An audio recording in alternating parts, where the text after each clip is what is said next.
Hello बेटा 10+2 class.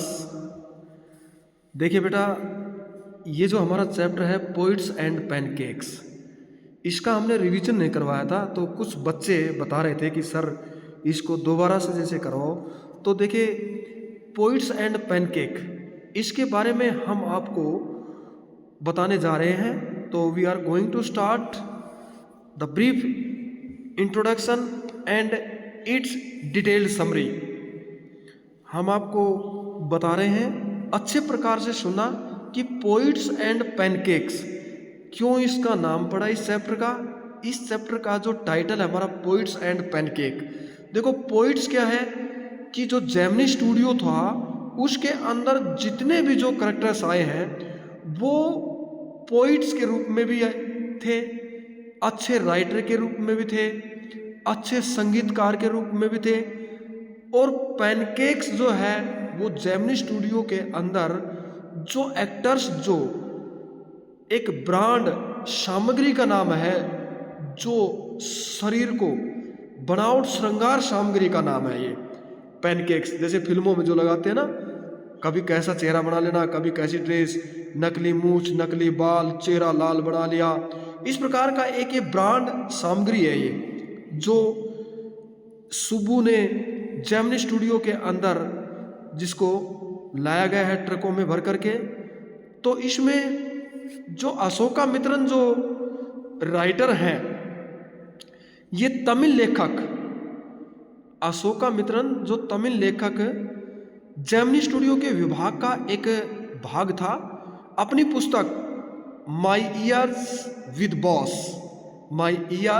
With boss में वह भारतीय जीवन के यानी हर पहलू पर फिल्मों के प्रभाव के बारे में लिखता है। यह लेख उस पुस्तक से लिया गया है। इस लेख में वह स्टूडियो के साथ बिताए गए अपने दिनों को याद करता है। वह स्टूडियो को या स्टूडियो की कार्य संस्कृति, अपने बॉस सहित सभी लोगों की और विभिन्न विभागों का वर्णन करता है। विशेष तौर पर वह मेकअप विभाग और कहानी विभाग का वर्णन विस्तार से करता है। वह जेमिनी स्टूडियो में उसके होने के कारण घटित बहुत सी रोचक घटनाओं का वर्णन करता है। एमआरए और अंग्रेजी कवि स्टीफन स्पेंडर के आगमन का वर्णन बहुत स्पष्ट रूप से किया गया है। तो इस प्रकार से देखिए, ये हमने इसके लेखक के जो अशोका मित्रन है उसके बारे में बताया। तो अब हम इस पाठ की आपको समरी बताते हैं, एक बार ध्यान से सुनना अच्छी तरह से। कहता है कि ये जो लेखक है ये शुरू में जेमिनी स्टूडियो के मेकअप विभाग का वर्णन करता है। वह विभाग डिपार्टमेंट इमारत की ऊपरी मंजिल में था।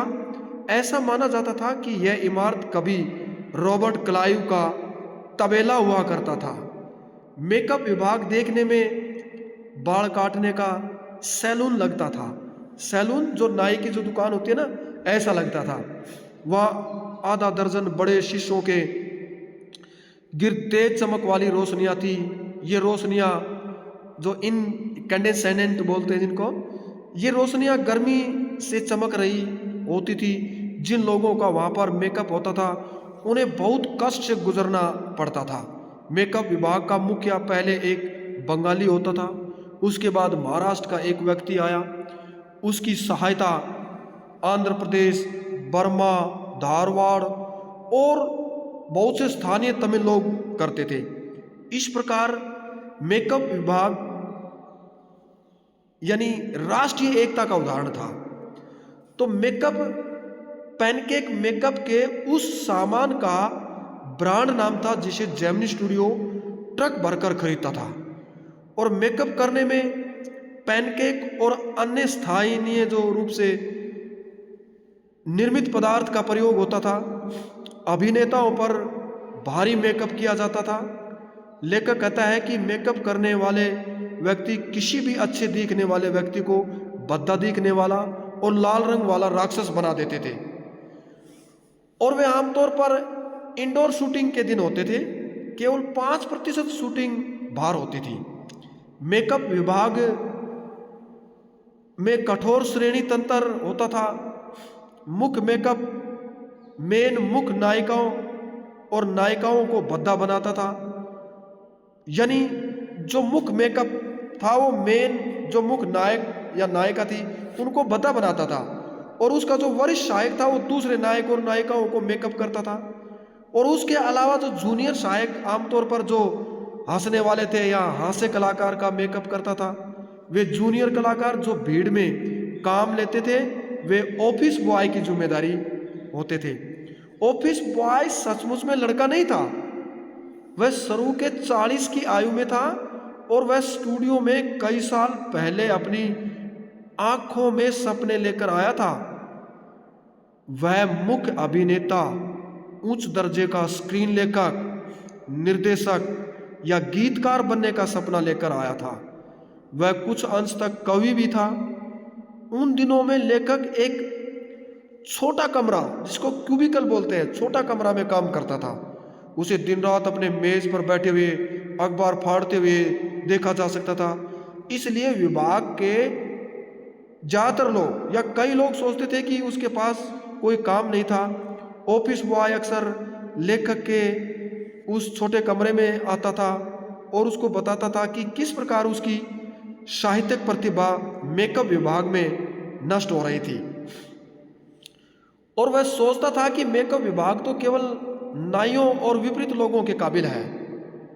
और वह यह भी आग्रह करता था कि वह लेखक को अपनी कविताएं सुनाए।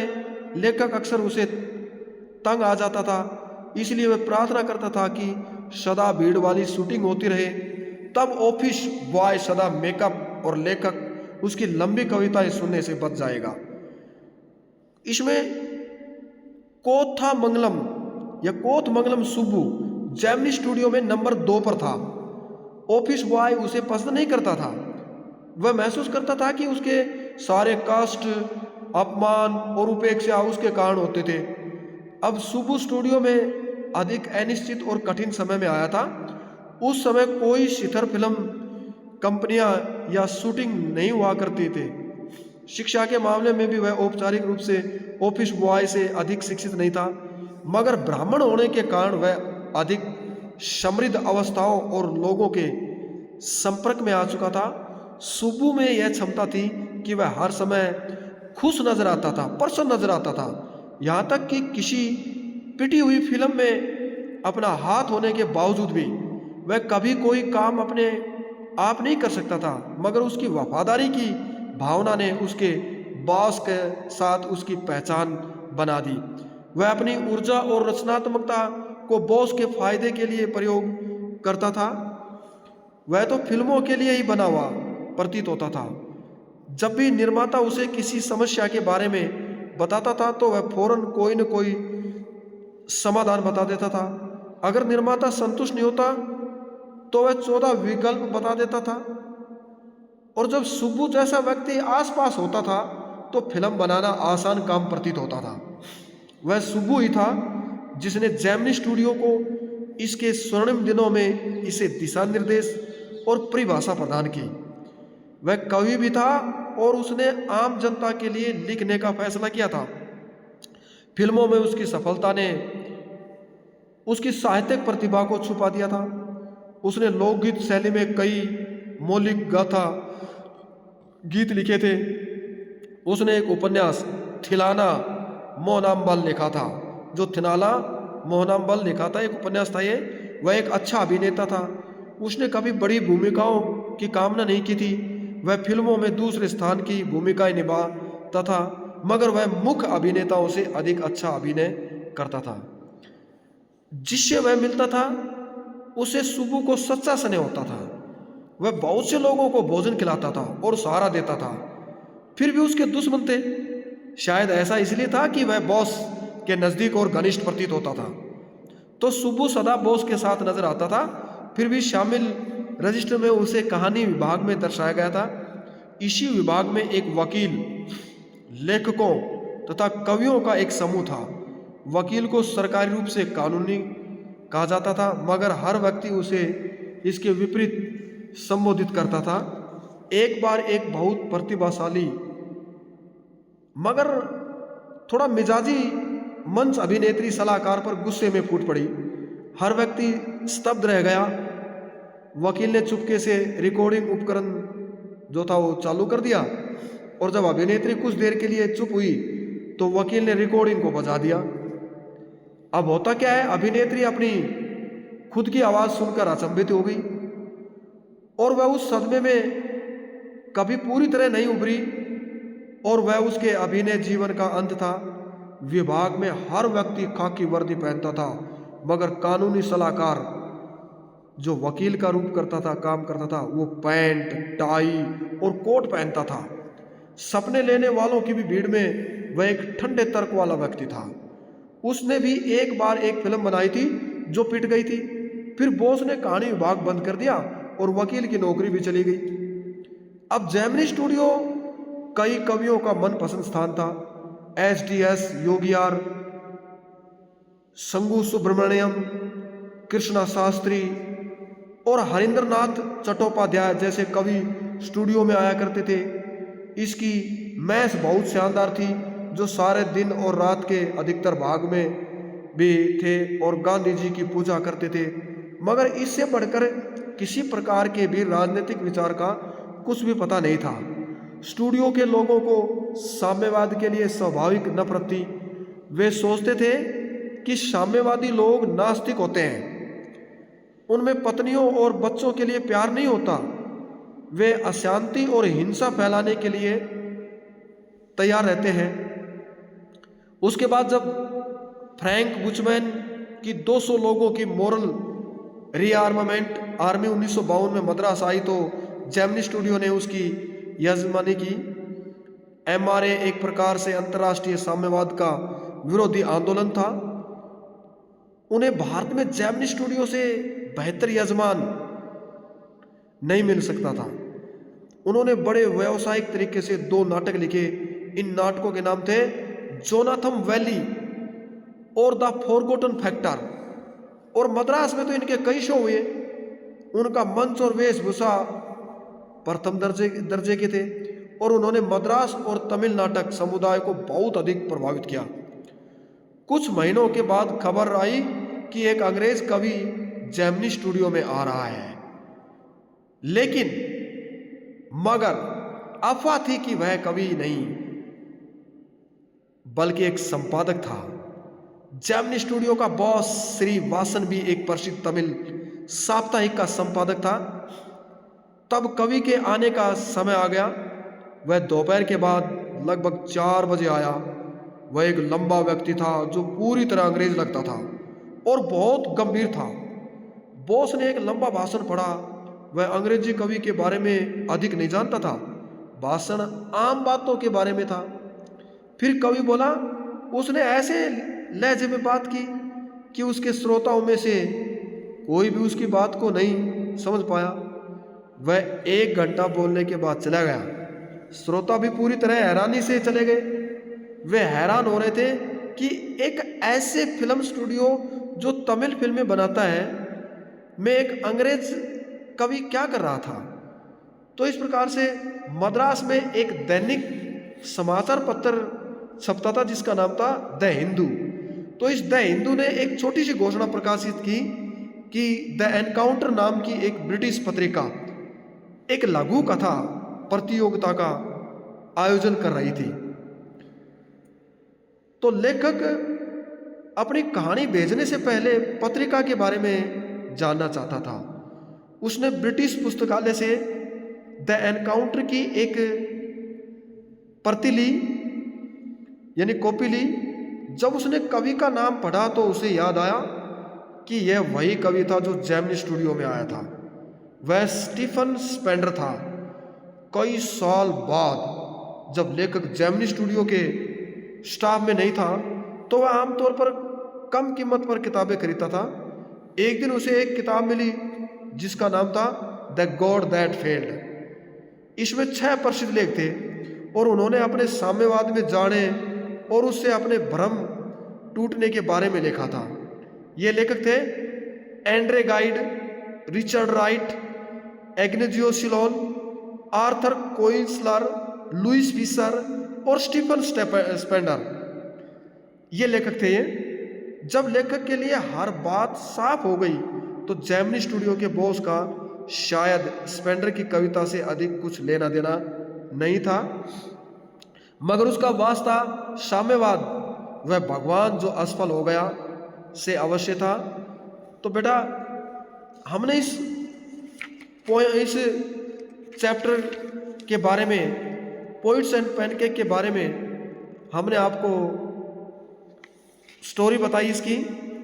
आपने इस स्टोरी को 2 और 3 टाइम्स सुनना है, आपको इसका पता चल जाएगा कि पोइट्स एंड पैनकेक चैप्टर के अंदर क्या बताया गया है।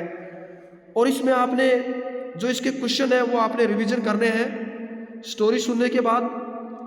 फिर आपके जो सैंपल पेपर में जो क्वेश्चन है वो हम आपको सेंड करेंगे।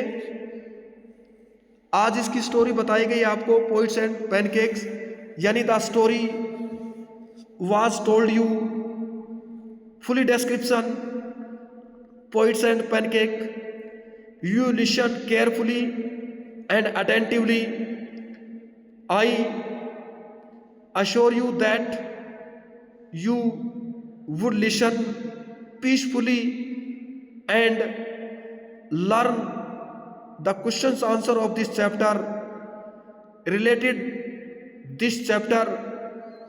But some students are lazy, they do not try to listen and not understand the detailed description or detailed summary of this chapter. I hope that every student will listen these chapters translated story in Hindi. तो बेटा मैं आपसे यही बताता हूं कि हर बच्चा इस चैप्टर को अच्छी तरह से पढ़ना और 1 question short in about 40 and 50 and as well as the long question is repeated in the annual exam. So I request all the students that prepare this chapter honestly and revise all these questions related this chapter so that you cannot face any difficulty when you face the questions of this chapter. Okay बेटा, आपने इस chapter को अच्छी तरह से story को सुनना है और फिर इसके क्वेश्चन को आपने रिवीजन करना है। फिर भी आपको फिर भी अगर कोई डाउट हो तो when our school opens you may put your problem before a teacher who teaches you English. Okay, आपकी हर समस्या को सॉल्व कर दिया जाएगा। Every problem will be solved immediately in the presence of the students in the class. Thank you very much today.